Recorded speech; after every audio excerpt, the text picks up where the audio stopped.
Evet. Men Kırgız azizler жана дүлөөлөр коомуна мүчө болгонум 1970-жылдан бери мүчөмүн. Кийин Кыргыз азизler дүлөөлөр коомунун ардактуу мүчөсү деген наам берилген. Фамилия Мамбетакунов Калык Барктабасович. Ушул жуманын бейшемби күнү 30-июнда 2022-жылда Кыргыз азизler жана дүлөөлөр коомунун кезектеги 20-чы курултайы болгону жатат. Ошол курултайга азизler дүлөөлөр коомунун төрагасы болом деп 6-7 киши коомдун мүчөлөрү аракет кылып жатышат. Бул мыйзамдуу нерсе. Буга Кыргыз Республикасынын конституциясы дагы, граждандык кодекс дагы, коммерциялык эмес уюмдар жөнүндөгү мыйзам дагы, Кыргыз азизler дүлөөлөр коомунун өзүнүн уставы дагы уруксаат берет. Бул демократиялык жүрүш. Тилекке каршы баягы бир мандаттуу депутатка жарышка түшкөндө бири-бирин жамандагандай болуп эле, бул 6-7 кишинин ортосунда дагы бири-бирин жамандоо, өзгөчө менин дарегиме каралоолор, негизи жок каралоолор кетип жатат. Ошол үчүн мен ушул маселе боюнча бираз кылган иштер жөнүндө, майыптарга болгон жардам боюнча, Кыргыз азизler дүлөөлөр коомуна кошкон салым боюнча бираз кыскача маалымат берип кетейин деп атам.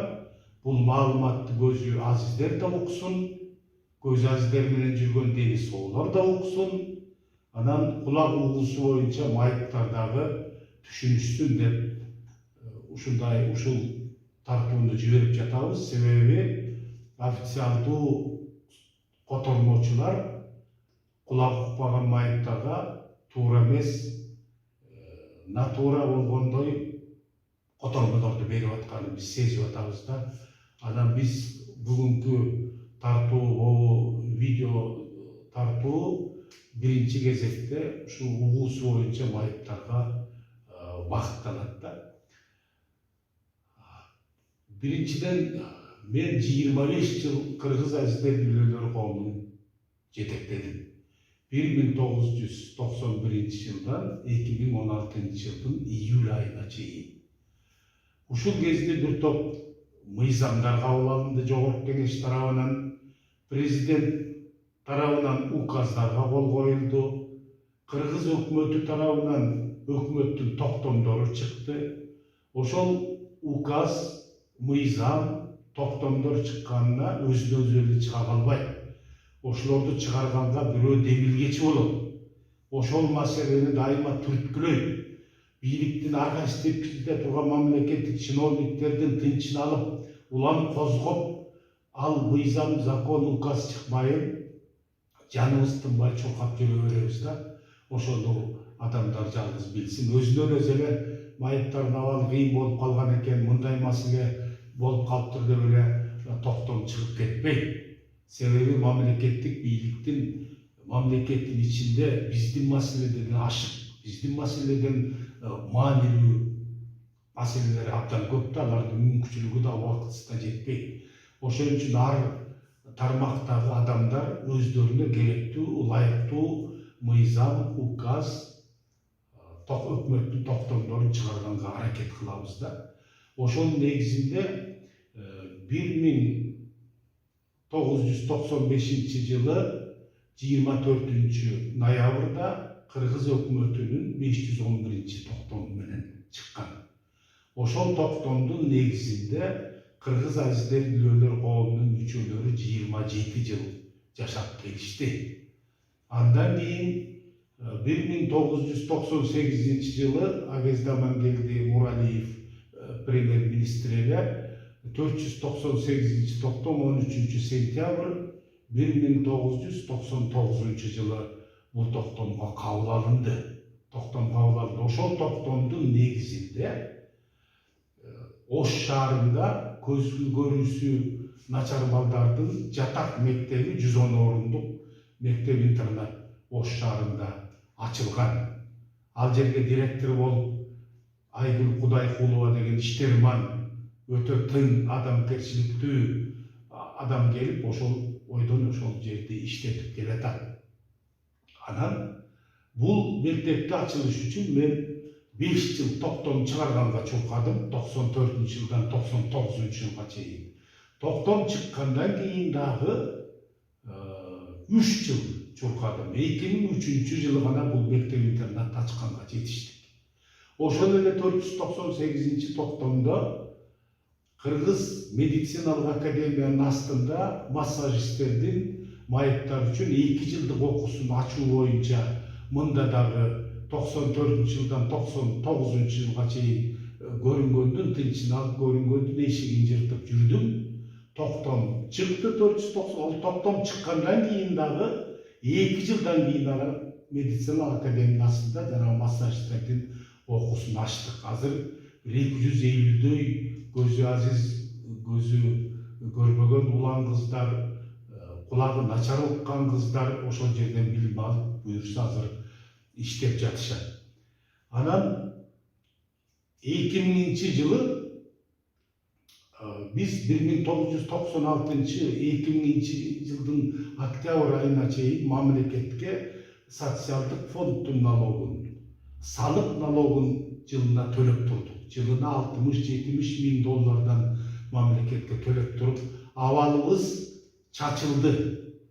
Кыргыз азиздер коому акчанын жоктугунан тизелеп калдык.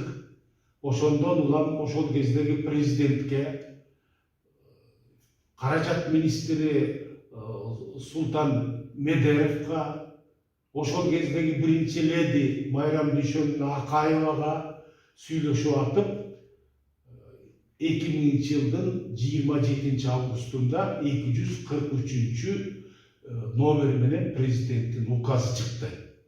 Ошол указ менен Кыргыз азиздер жана дүлөлөр коому 22 жылдан бери ошол менен жашап келатабыз.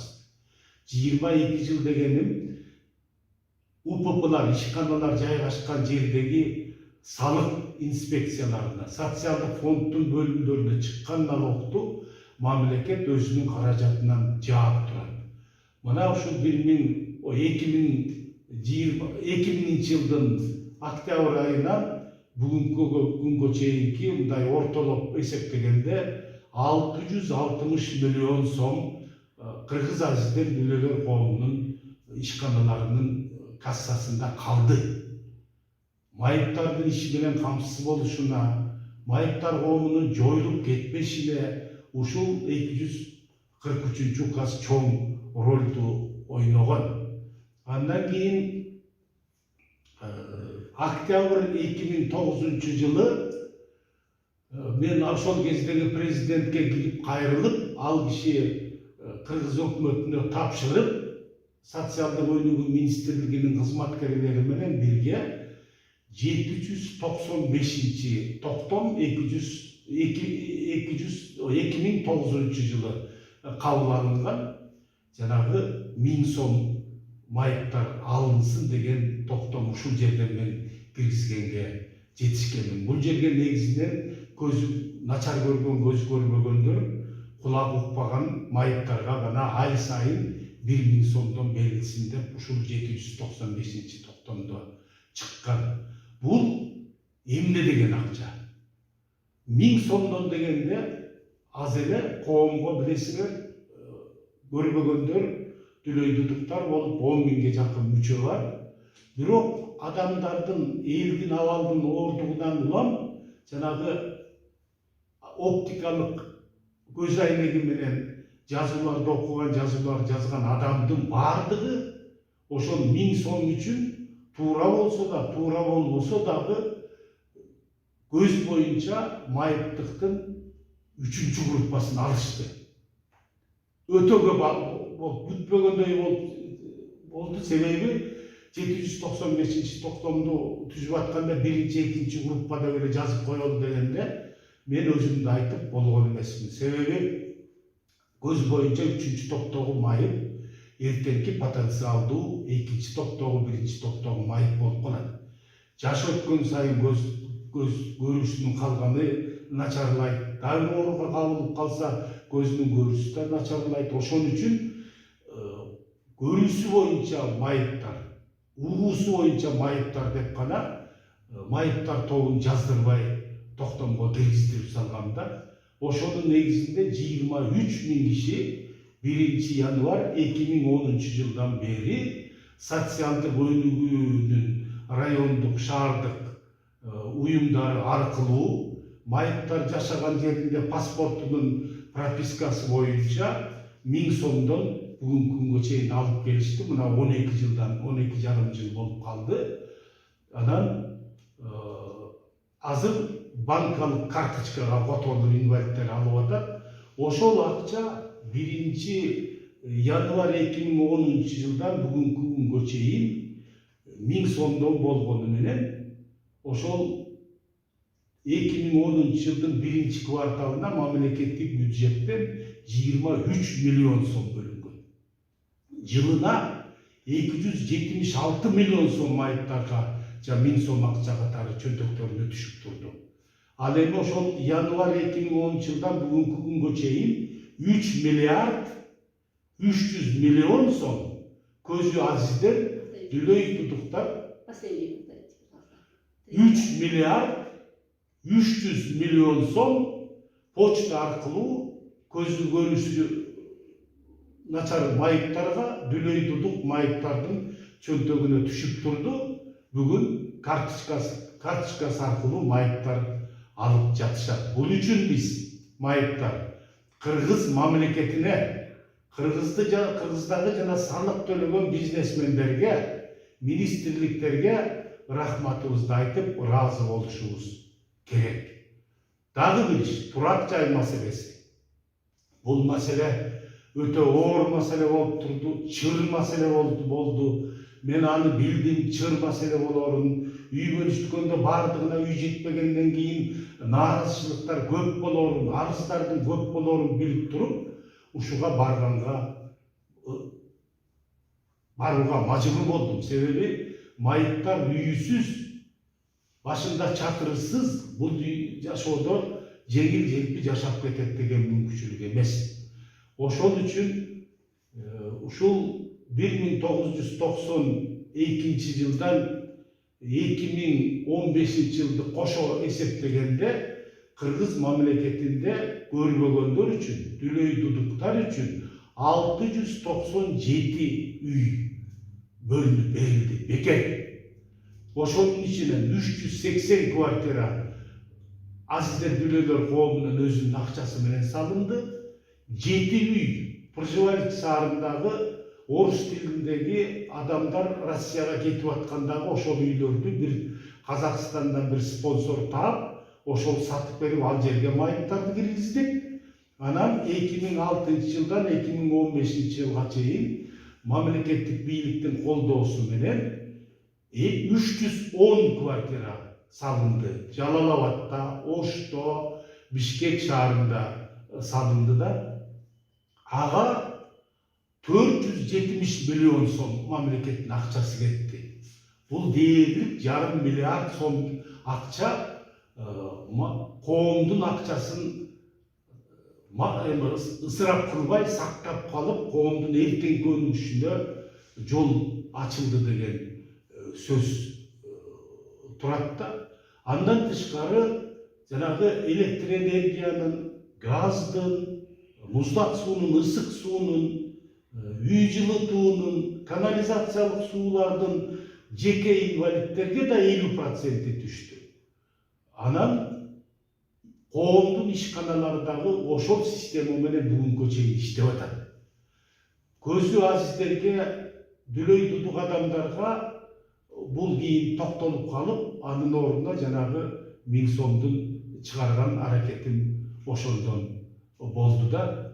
Анан кээде эмне иш кылды, кандай кылды деп капалып, андан тышкары биз Жалал-Абадта ишкана ачтык. Жаңы ишкана Спутник микрорайонунда.